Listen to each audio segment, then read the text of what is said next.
It's completely natural to want to be a great writer. It can be a long and often isolating process, and we're all constantly looking for ways to develop our new processes and improve our writing. We spend a lot of time searching for ways to better our craft, but there's actually some things we pick up along the way in that journey that can be incredibly detrimental to us. So I'm going to run through them with you today. Time codes are here if you want to just skip to something in particular. And if you think you're going to be picking up any of these yourself, I would love to hear about it in the comments. And if you have any tips of your own, feel free to leave them in the comments, and another writer might stumble across it and find that incredibly transformative. First things first, comparing your first draft to published works. Don't misconstrue what I'm saying, creatives. I'm not saying to stop reading. It is essential to read within your genre and learn conventions, cliches, tropes and common pitfalls. You need to be reading with an analytical eye. It's not good enough to just read. If you're currently not reading in your genre because you're worried about accidentally drawing from these themes that you're reading or finding a story similar to your own, then you're doing yourself a massive disservice. You can learn so much more from reading than you ever will do from hiding. That aside, you need to stop comparing your first draft to that of published authors so early on in the process. By the time a book has been traditionally published, it's been through multiple rounds of redrafts and edits by the author, and then it's been reviewed and revised by the representing agent, looked over and advised on by the publishing house's editor, alpha readers, beta readers, ARC readers, and just generally checked over so many times by so many people before it hits the shelves that your first draft is never going to be this polished. It's supposed to have sloppy prose. It's going to have poor quality dialogue. It's going to have questionable dialect choices. Your characters will have unseen flaws that you didn't quite plan on giving them. And your narrative might have a plot hole or two. But it's okay. It's the first draft. The first draft is solely for building that initial structure for your story. So you shouldn't stress about having it perfect. We just want to build a skeleton that we can then flesh out, and we'll add those strong characters as the muscles, and we'll add those supporting characters. They will be our tendons helping our story move along. Our love interest will pump the lifeblood into the heart of the story, and literary devices will wrap it up in a nice skin, ready to have it into a fully formed book eventually. But that can't stand strong without starting without the skeleton, so stop comparing your first draft to published works when you're just at step one of the journey. Feel free to learn, absolutely. Feel free to read as much as you want, but don't rob yourself of the joy of writing by making this task of writing feel unapproachable. Everyone's first draft needs improvement, and if you're worried about making it polished, you're just going to end up never finished. The second mistake is editing as you write. Now, this one's controversial. I know a few people that do well editing as they go along, but for me, I love to go back and tweak things, but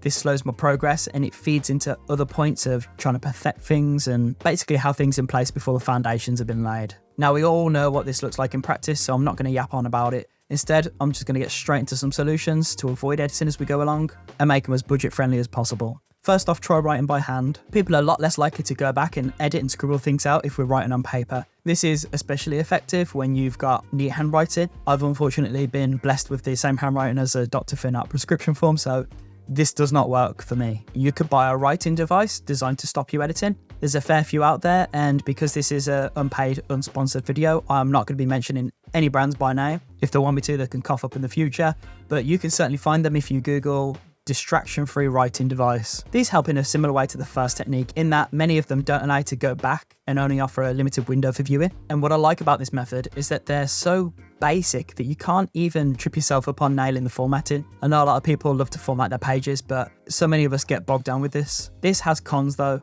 in that, I mean, it costs money. So if you're willing to invest money in a device or an app, then that's great. If you're not, then this next one will help you most. This is the method to reduce editing related distractions from my process that's worked for me the most. It's a free version of my previous method, and I've been using it for a good few years now. You're going to be making your own version of a limited window document. So I set myself a 30-minute timer, and then I use a no residue tape to secure a piece of paper to my page or my screen, and I block everything except the area where I'm currently writing.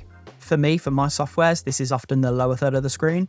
And then the next step is start writing. Your work will be obscured by the paper, and it forces you to focus on the present prose, not the past. I love this method because A, it's cheap and versatile, and B, if you're on a PC like me, you can turn off the monitor to achieve that no view version. Some laptops as well, like this MacBook, will also allow you to turn the brightness to 0, so have a play around, see what works best for you. Third bad writing habit is not sharing your work, especially with the right people. Okay, so you've reached your point of no return, or maybe you've just reached your main conflict, or you're excited to write that peak, that apex that you've been up to, but you're unsure if you've just wrote 70,000 words of absolute trash. Perhaps you already even have your first draft in the bag, you've completed your first revisions as well. Who knows? The worst thing you can do though at this step is keep this to yourself. It's scary because people can be critical, and they will be. They're supposed to be. Your writing is something that's going to be shipped off and distributed to hopefully thousands of people, and it's going to be somewhat polarizing, and you can't please everyone. You're not supposed to. And if you somehow have, then well, I don't know how you did it, but my point is, don't keep the story to yourself. Think of it this way, you've been looking at it for far too long and you know it far too well, which means you can mentally fill in those blanks that appear. Give it away to a friend or a family member, ask for some constructive, formative feedback. They don't necessarily have to comb through it line for line or seek out spelling mistakes unless you want them to, but just start with some basic questions. Here's some to get you going. Did you notice any plot holes? Which characters were you most interested or disinterested in? Put a post-it note on the pages where you started feeling bored. By asking these questions, you'll get external indicators of what's working and what's not. Try to find a representative sample of your future readership. See, it's a bit like watching football, which admittedly I don't know pretty much anything about, so bear with me here. But the players can do everything that they've been taught to. And at the end of the day, the fans in the stands will have a better viewing angle of the wider pitch. They can see the formations that are taking place, and by being removed from the situation, they're able to spot things that a player down in the pitch would miss. And that's like what your test readers are going to be for you. They've not yet been a part of the development, so they can see things that you have missed because you're down in the thick of it. And these people will also help you kill your darlings, which I will talk about in a future video because that's a whole other thing. Very beneficial, but too much to cover right now. See, I mentioned sharing because you'll be so surprised at how many writers create and then just curate. It never actually leaves their laptop or their notebook for fear of being judged or a failure or it not being perfect. And that's the wrong thing to do. We're supposed to fail. That's how we grow. We make mistakes and then we adjust for them. We're like our characters. We're supposed to have flaws and shortcomings. And that's how we build on ourselves and finish the journey a changed individual, a bit like our characters. My one caveat with this point is